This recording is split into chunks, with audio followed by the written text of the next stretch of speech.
'Cause maybe true, I can't live without you.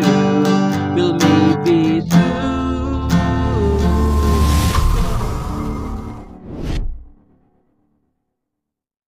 Hello mga ka-idol! So ngayon meron na naman akong ituturo sa inyong magandang kanta.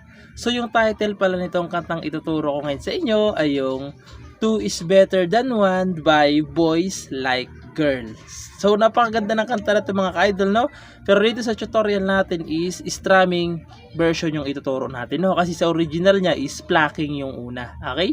So strumming muna. So dito muna tayo sa kanyang strumming pattern. So yung strumming pattern natin is magiging dalawang klase. Okay?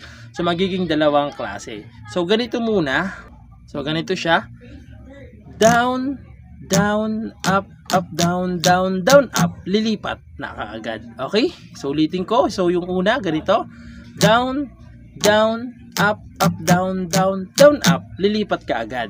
Okay? Pag yung chords naman is nasa loob ng open, close parenthesis, ganito namang strumming gagawin ninyo.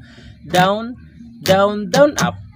Okay? Yan yung pangalawang strumming. Okay? So ulitin ko. Pag nasa loob ng open, close parenthesis yung chords, ganito na lang. Down, down, down, up. Lilipat ka agad. No?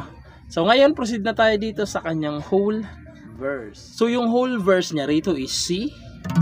Ayan, so sasabihin ko na lang kung may open, close parenthesis na yung chords. No? Ayan, C.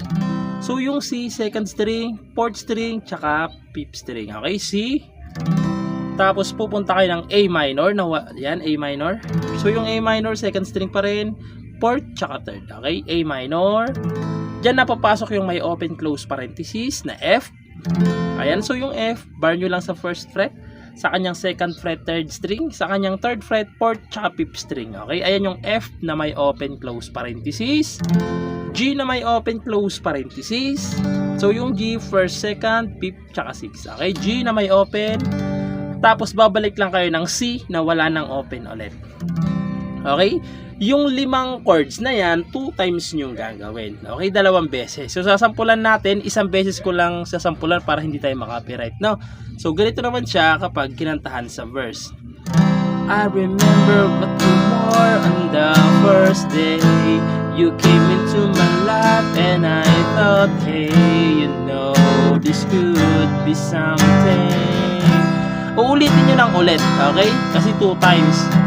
Uulitin nyo lang ulit. Doon naman sa part na 'cause everything you do at world you say na na na na na na na na na la la na na na na na. Tapos papasok yung chorus. 'Cause maybe it's true. Papasok na sa doon yung chorus, okay? So ngayon, proceed na tayo sa kanyang chorus. So yung chorus niya naman dyan mga ka-idol is F, tapos G. Okay? So yung F, tapos G, 3 beses yung gagawin sila. Okay? Pag nagawa nyo ng 3 beses, pupunta na kayo ng A minor na may open, close parenthesis, G na may open, close parenthesis, tapos F na wala na namang open, close parenthesis. Okay? Pagkatapos, babalik lang kayo ng A minor na may open, G na may open, C na wala ng open. Okay? Yan yung chords ng chorus, no? So, sasampulan ko para mas maintindihan nyo kung paano siya tugtugin. So, ganito siya kapag tinugtugan. 'Cause maybe it's true, I can live without you. 3 times. Ooh, it's better than 1. There's so much time